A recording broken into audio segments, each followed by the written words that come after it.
제16장. 내가 이것을 너희에게 이름은 너희로 실족하지 않게 하려 함이니 사람들이 너희를 출교할 뿐 아니라 때가 이르면 무릇 너희를 죽이는 자가 생각하기를 이것이 하나님을 섬기는 일이라 하리라. 그들이 이런 일을 할 것은 아버지와 나를 알지 못함이라. 오직 너희에게 이 말을 한 것은 너희로 그때를 당하면 내가 너희에게 말한 이것을 기억나게 하려 함이요 처음부터 이 말을 하지 아니한 것은 내가 너희와 함께 있었음이라. 지금 내가 나를 보내신 이에게로 가는데 너희 중에서 나더러 어디로 가는지 묻는 자가 없고 도리어 내가 이 말을 함으로 너희 마음에 근심이 가득하였도다. 그러나 내가 너희에게 실상을 말하노니 내가 떠나가는 것이 너희에게 유익이라. 내가 떠나가지 아니하면 보혜사가 너희에게로 오시지 아니할 것이요 가면 내가 그를 너희에게로 보내리니 그가 와서 죄에 대하여 의에 대하여 심판에 대하여 세상을 책망하시리라. 죄에 대하여라 함은 그들이 나를 믿지 아니하며 의에 대하여라 함은 내가 아버지께로 가니 너희가 다시 나를 보지 못함이요 심판에 대하여라 함은 이 세상 임금이 심판을 받았음이라. 내가 아직도 너희에게 이를 것이 많으나 지금은 너희가 감당하지 못하리라. 그러나 진리의 성령이 오시면 그가 너희를 모든 진리 가운데로 인도하시리니 그가 스스로 말하지 않고 오직 들은 것을 말하며 장래일을 너희에게 알리시리라. 그가 내 영광을 나타내리니 내 것을 가지고 너희에게 알리시겠습니다. 무릇 아버지께 있는 것은 다 내 것이라. 그러므로 내가 말하기를 그가 내 것을 가지고 너희에게 알리시리라 하였노라. 조금 있으면 너희가 나를 보지 못하겠고 또 조금 있으면 나를 보리라 하시니 제자 중에서 서로 말하되 우리에게 말씀하신 바 조금 있으면 나를 보지 못하겠고 또 조금 있으면 나를 보리라 하시며 또 내가 아버지께로 감이라 하신 것이 무슨 말씀이냐? 조금 있으면이라 하신 말씀이 무슨 말씀이냐? 무엇을 말씀하시는지 알지 못하노라. 예수께서 그 묻고자 함을 아시고 이르시되 내 말이 조금 있으면 나를 보지 못하겠고 또 조금 있으면 나를 보리라 하므로 서로 문의하느냐? 내가 진실로 진실로 너희에게 이르노니 너희는 곡하고 애통하겠으나 세상은 기뻐하리라. 너희는 근심하겠으나 너희 근심이 도리어 기쁨이 되리라. 여자가 해산하게 되면 그때가 이르렀으므로 근심하나 아기를 낳으면 세상에 사람 난 기쁨으로 말미암아 그 고통을 다시 기억하지 아니하느니라. 지금은 너희가 근심하나 내가 다시 너희를 보리니 너희 마음이 기쁠 것이요 너희 기쁨을 빼앗을 자가 없으리라. 그날에는 너희가 아무것도 내게 묻지 아니하리라. 내가 진실로 진실로 너희에게 이르노니 너희가 무엇이든지 아버지께 구하는 것을 내 이름으로 주시리라. 지금까지는 너희가 내 이름으로 아무것도 구하지 아니하였으나 구하라. 그리하면 받으리니 너희 기쁨이 충만하리라. 이것을 비유로 너희에게 일렀거니와 때가 이르면 다시는 비유로 너희에게 이르지 않고 아버지에 대한 것을 밝히 이르리라. 그날에 너희가 내 이름으로 구할 것이요 내가 너희를 위하여 아버지께 구하겠다 하는 말이 아니니 이는 너희가 나를 사랑하고 또 내가 하나님께로부터 온 줄을 믿었으므로 아버지께서 친히 너희를 사랑하심이라. 내가 아버지에게서 나와 세상에 왔고 다시 세상을 떠나 아버지께로 가노라. 지금은 밝히 말씀하시고 아무 비유로도 하지 아니하시니 우리가 지금에야 주께서 모든 것을 아시고 또 사람의 물음을 기다리시지 않는 줄 아나이다. 이로써 하나님께로부터 나오심을 우리가 믿사옵나이다. 이제는 너희가 믿느냐? 보라, 너희가 다 각각 제 곳으로 흩어지고 나를 혼자 둘 때가 오나니 벌써 왔도다. 그러나 내가 혼자 있는 것이 아니라 아버지께서 나와 함께 계시느니라. 이것을 너희에게 이르는 것은 너희로 내 안에서 평안을 누리게 하려 함이라. 세상에서는 너희가 환난을 당하나 담대하라. 내가 세상을 이기었노라.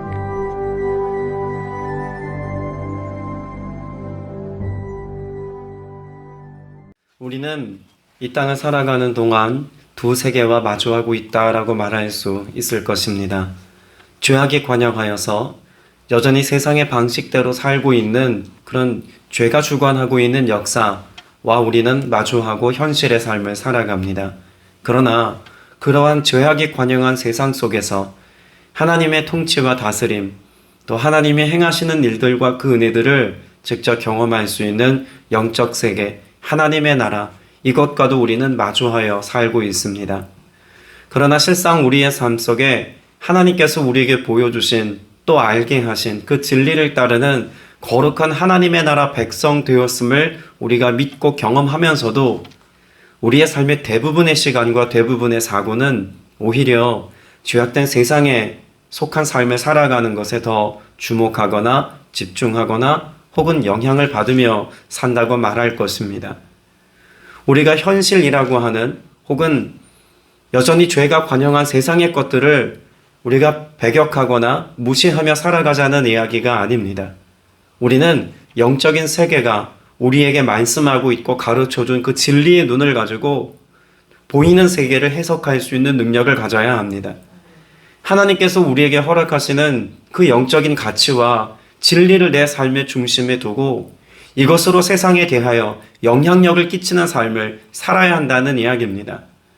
우리는 영적인 세계를 살면서 단지 세상을 아니란 내 삶의 또 다른 무대 정도로 생각해서는 안 된다는 이야기입니다. 우리는 영적인 삶으로 무장되어야 합니다. 하나님의 말씀으로 채워져야 하고 성령으로 충만해야 하며 예수 그리스도의 성품으로 우리의 삶은 가득해야 합니다. 이것을 가지고 세상에 대하여 죄에 대하여 우리는 싸우는 자와 같은 삶을 살아야 합니다.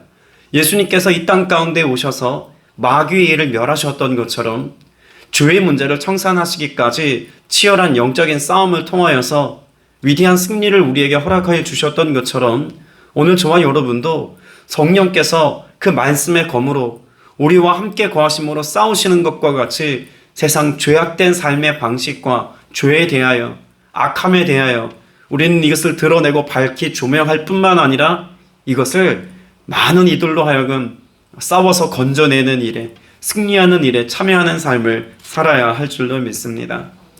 A.W. 토저라고 하는 목사님은 세상과 그리스도인의 삶에 관하여 좀 격앙된 목소리를 선포하는 목회자로 잘 알려져 있습니다. 그는 이렇게 이야기합니다.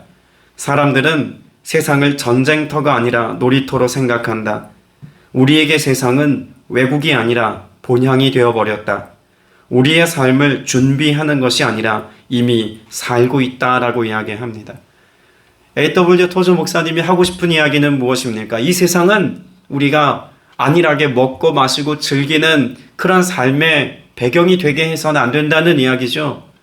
죄악이 관영한 세대에 대하여 싸워야 한다는 이야기입니다. 악한 영이 그 마귀의 괴계가 여전히 횡행하고 있는 세상에 대하여 하나님의 말씀의 가치 기준과 잣대를 가지고 무엇이 참된 진리이며 어떤 것이 삶의 바른 양식인지를 세상에 대하여 선포하는 삶을 또 삶으로 증명하는 인생이 되어야 한다는 이야기입니다. 우리가 살고 있는 육신이 머무는 이 땅이 우리의 본향이 아니라 주님께서 우리에게 영원한 생명을 주시어서 우리로 살게 하시는 그 영원한 하나님의 나라가 우리의 본향임을 알아야 한다는 이야기죠. 그런 점에서 우리는 천국을 준비하는 삶입니다. 성경에서 끊임없이 예수 그리스도와 성도의 삶의 관계를 신랑과 신부의 관계로 말씀하고 있지 않습니까? 그리고 그와 같은 신부는 세상 가운데 살고 있는 동안 예수 그리스도께서는 영원한 하나님의 나라, 그 천국에서 우리가 있을 곳을 예비하러 가셨다라고 말씀하고 있습니다. 신부된 우리는 이 땅에서 영원히 머물러 살아가는 것이 아니라 신랑 되신 예수 그리스도께서 다시 오시는 그때 우리와 함께 영원의 시간을 준비하시고 영원한 처소를 마련하시면 그 속에서 우리가 주님과 영원을 함께 살아간다는 것을 소망하는 믿음의 고백을 가지고 오늘을 살아가야 할 줄로 믿습니다. 그런 믿음의 삶을 주님께서 살아갈 수 있도록 우리에게 모든 일에 대하여 다 이루셨다고 말씀했음에도 불구하고 우리는 자주 세상의 도전 앞에, 세상의 공격 앞에 도리어 넘어지는 삶을 살 수 있다는 것을 성경은 말씀하죠. 1절 말씀에 보면 내가 너희에게 이 말을 한 것은 너희를 뭐하지 않게 하려는 것이다. 넘어지지 않게 하려는 것이다 라고 말씀합니다.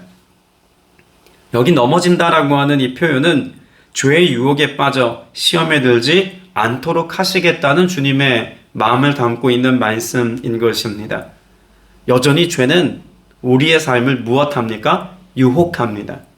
믿음에 서지 못하도록 우리가 예수를 믿고 구원받아서 영적인 삶을 살게 되었고 영적인 기능이 회복되어서 믿음의 눈으로 볼 수 있는 모든 가능성의 존재가 되었음에도 불구하고 여전히 믿음의 눈을 가리고 여전히 믿음을 선포하지 못하고 하나님의 나라에 속한 자로서의 삶을 살아가지 못하도록 육신의 정욕, 안목의 정욕, 이생의 자랑과 같은 세상의 가치들에 매여 살아가도록 끊임없이 사단은 우리를 미혹하여 넘어지게 하려 한다는 것을 말씀하고 있습니다.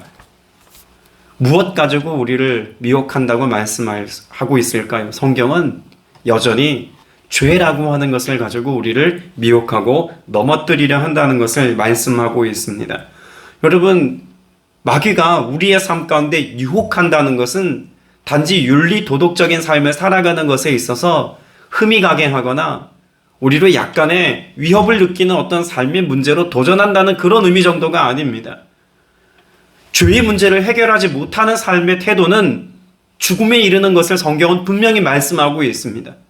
상대적으로 예수 그리스도를 온전히 믿고 그리스도의 성품을 따라 영적인 삶을 살아가는 믿음의 여정에는 생명이 있다는 것을 분명히 말씀하고 있죠. 여러분, 죄의 도전 앞에 우리가 믿음으로 이기는 삶을 살아가는 것은 사느냐 죽느냐의 문제입니다. 이것은 생명과 직결되는 문제이고 우리가 살아가는 오늘의 삶의 문제에 있어서 그 어떤 것보다도 예민하고 중요하게 다루어야 할 삶의 문제라는 것이죠. 사단은 그런 점에서 유혹하여서 우리의 삶에 흠집내는 것, 우리가 살아가는 믿음의 여정 가운데 하나님 앞에 의의 목록 중에 일부를 훼손시키는 것 정도를 원하는 게 아닙니다. 마귀가 원하는 것은 무엇일까요? 우리의 생명을 빼앗는 것입니다. 우리로 기도하지 못하게 하고 하나님 말씀 앞에 서지 못하게 하는 것, 여러분, 이것은 우리의 영적인 숨통을 죄어오는 것입니다. 예수 그리스도를 믿는 믿음의 삶을 살지 못하도록 사단은 끊임없이 죄로 도전하여서 하나님과의 관계를 멀어지게 하는 정도가 아니라 하나님과 나와 상관없는 삶을 살도록 끊임없이 그 생명의 연결고리를 끊는 일에 사단은 끊임없이 역사하고 있다는 것이죠.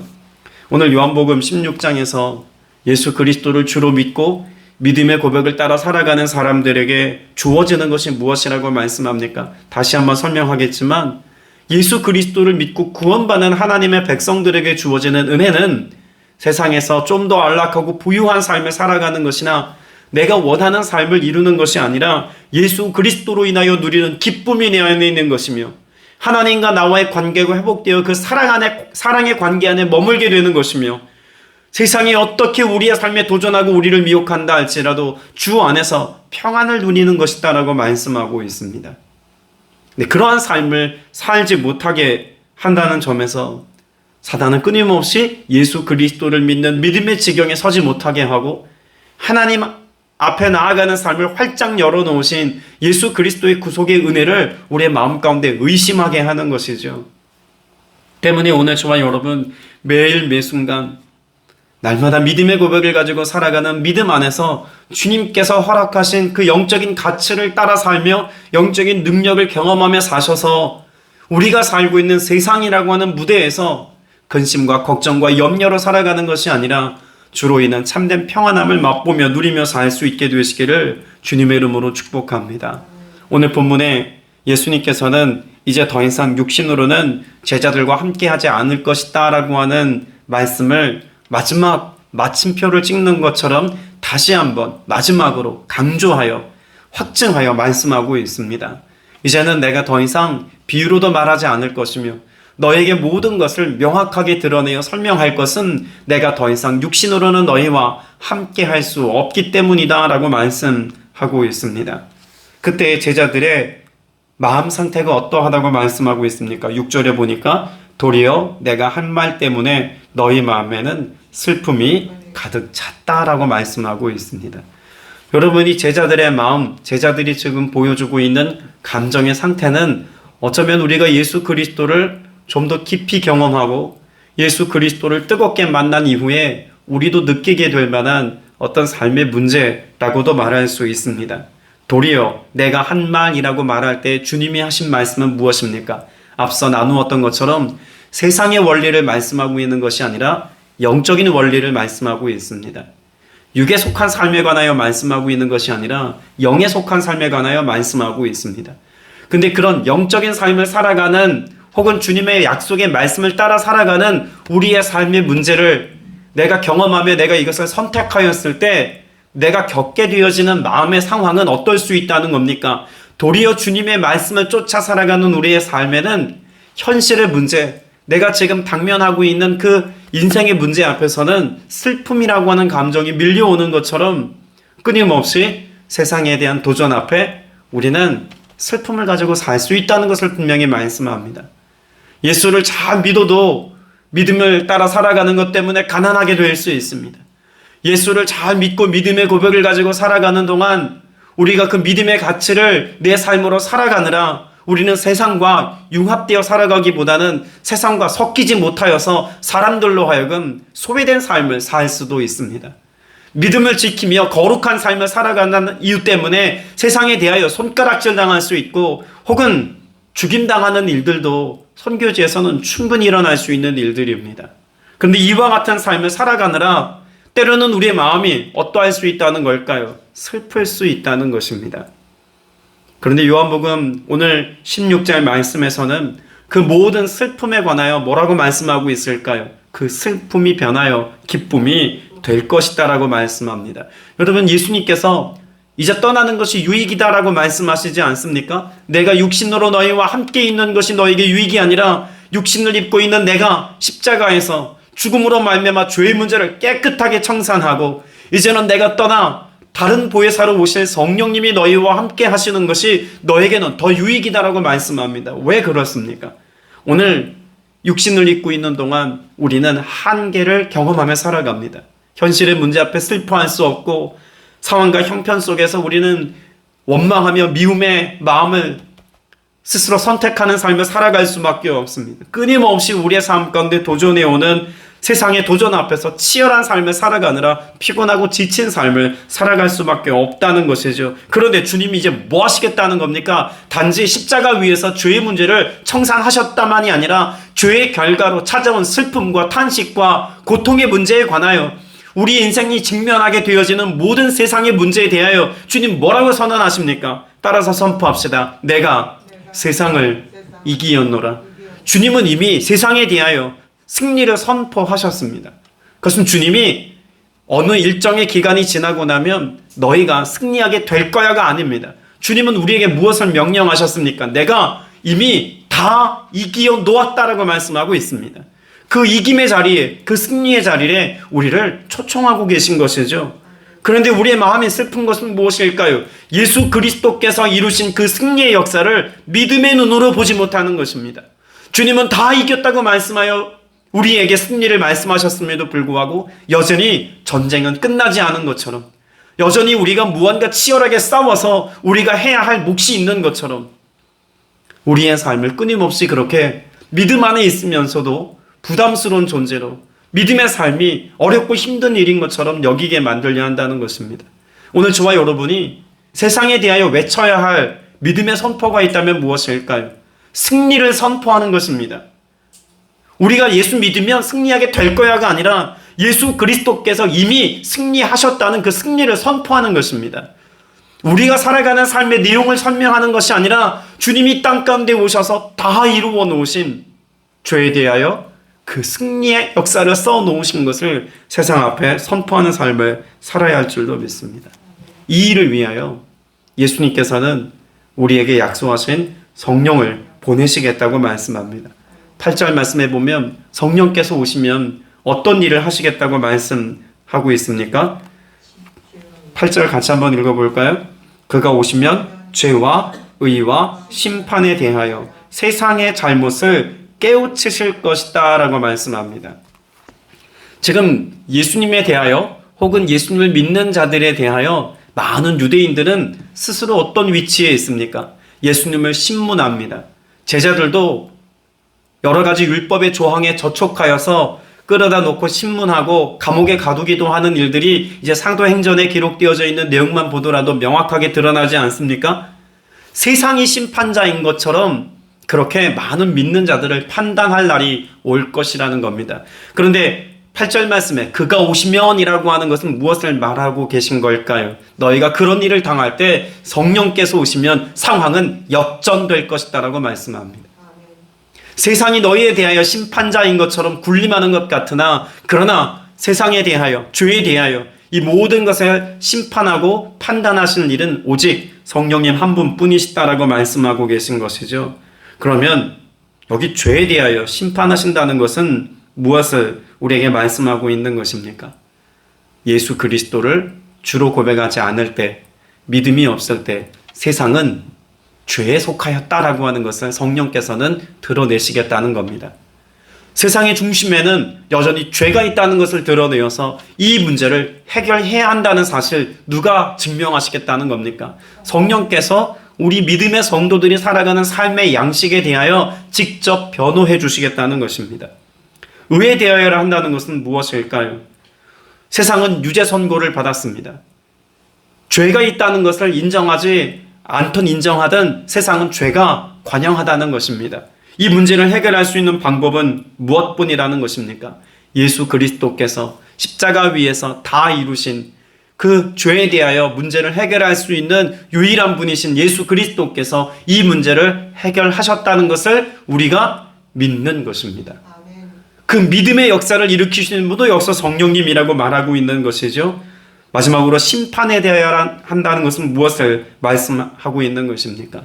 우리가 예수를 믿거나 믿지 않거나 둘 중 하나를 선택하는 삶이어야 하는데 성령께서는 오늘 믿는 자들을 통해서 끊임없이 그 믿음의 영역을 선택하지 아니하고 죄에 머물러 있는 자들로 하여금 일깨워서 주님이 다시 오는 그때 우리가 하나님 앞에 서는 그날 우리의 죄악된 삶에 대하여 심판받게 될 것을 가르쳐 알게 하시겠다는 말씀인 것이죠. 여러분, 성령님은 그렇게 오셔서 죄에 대하여, 의에 대하여, 심판에 대하여 경고하시고 가르치시고 말씀하시고 인도하시는 분인 동시에 그 성령님을 따라가는 성도들에게 무엇이 예비되어져 있다고 말하나요? 앞서 전제했던 것처럼 19절부터 24절까지는 예수 그리스도를 믿는 자들의 마음 가운데 기쁨이 있다는 사실을 명확하게 말씀하고 있습니다. 19절로부터 24절까지 말씀을 읽어보면 가장 많이 등장하는 것이 기쁨이죠. 특별히 24절 말씀에도 보면 이렇게 말씀합니다. 지금까지는 너희가 아무것도 내 이름으로 구하지 않았다. 구하여라. 그러면 받을 것이다. 그래서 너희 기쁨이 넘치게 될 것이다. 여러분, 이와 같은 근심에 쌓여 있지만 기쁨의 고백을 회복할 수 있는 이유가 누구 때문이라는 것입니까? 성령님이 오시면의 결과인 것입니다. 25절부터 28절까지의 말씀은 사랑에 관하여 말씀하고 있습니다. 예수 그리스도께서 다 이루신 십자가 사건을 이제 은혜로 누리게 되어지는 그날 우리의 삶 가운데는 예수 그리스도로 말미암아 어떤 은혜가 주어졌다는 것입니까? 하나님과의 관계 안에서 깊은 사랑의 관계로 나아갈 수 있게 되었다는 것을 말씀합니다. 예수 그리스도 이름으로 기도할 때 이제는 예수 그리스도 이름만 의지하면 하나님 앞에 담대히 나아갈 수 있는 그 길이 열렸다는 것이죠. 왕 앞에 서기까지 얼마나 많은 사람들을 거쳐야 하는지를 당시 1세기 유대인들은 잘 알고 있었습니다. 아무나 왕 앞에 서지 못하죠. 그런데 절대자이시며 창조주이시며 주권자이신 그 하나님 앞에 죄인 되어서 도저히 하나님의 이름조차 제대로 부르지 못했던 그 이스라엘 백성들에게 예수님이 말씀하고 계신 겁니다. 그분을 너희가 아버지라 부를 뿐만 아니라 나의 이름을 의지하여 나아가면 얼마든지 하나님 앞에 나아갈 수 있는 그 사랑의 관계 안에 들어가 그 사랑 누림의 삶을 살 수 있는 길이 열렸다는 것을 말씀하고 있는 것이죠. 마지막으로 31절부터 33절까지는 평안에 관하여 말씀합니다. 하나님과의 사랑의 관계 안에서 온전히 누리며 살아가는 사람, 그 사랑의 깊은 관계 안에서 세상의 것이 아닌 하나님의 것을 믿음으로 선택하는 사람은 환경과 상황과는 상관없이 아버지로부터 주어지는 평안함의 삶을 산다는 것입니다. 이 평안함을 누리는 것이 오늘 저와 여러분의 삶 가운데 믿음으로 말미암아 주어지는 은혜임을 깨닫게 되시길 축복합니다. 분명히 성령께서는 이 세 가지 은혜를 예수 그리스도를 통하여 우리에게 약속해 주셨습니다. 기쁨을 누리게 하시겠다. 사랑의 관계 안에 깊이 들어가 그 친밀함으로 살게 하시겠다. 그리고 우리에게 평안케 하시겠다. 여러분, 우리의 삶에 이 은혜가 주어졌음을 믿고 오늘을 살게 되시기를 주님의 이름으로 축복합니다. 말씀을 맺습니다. 우리 33절 말씀 같이 한번 읽어보겠습니다. 시작. 내가 이것을 너희에게 말한 것은 너희가 내 안에서 평화를 얻게 하려는 것이다. 너희는 세상에서 환난을 당할 것이다. 그러나 용기를 내어라. 내가 세상을 이겼다. 여러분, 이 말씀을 읽어보면 참 아이러니하게도 예수 그리스도께서 이미 승리하셨다. 용기를 내어라. 평화를 얻게 될 것이다. 라고 말씀하지만 세상에서 살아가는 우리의 삶의 모습을 어떻게 말씀하고 있을까요? 너희는 세상에서 뭐 할 것이나? 환난을 당할 것이나. 세상에서 환난을 당한대요. 이전에 겪어보지 못했던 고통과 죽음과 직면하며 살게 된대요. 단지 먹고 사는 문제가 조금 어렵다거나 현실적으로 우리의 형편이 이전보다 나빠졌다는 그런 정도의 의미가 아닙니다. 여기서 말하는 환난은 죽음일 수도 있는 것이며 모든 것에 대한 상실일 수도 있으며 모든 것이 파괴되는 것일 수도 있습니다. 그런데 그와 같은 삶을 살면서도 우리 안에 무엇이 있다고 말씀하고 있습니까? 평안함이 있으며 소망이 있으며 기쁨이 있다고 말씀합니다. 이것이 세상을 이긴 자의 삶의 모습입니다. 환경과 상황이 아닌 하나님과의 관계 안에서 누리는 그 깊은 평안함이 오늘 우리 안에 있을 때 그것이 진정 믿음 안에서 승리하는 삶인 줄로 믿습니다. 그 은혜가 여러분 안에 있게 되시길 축복합니다.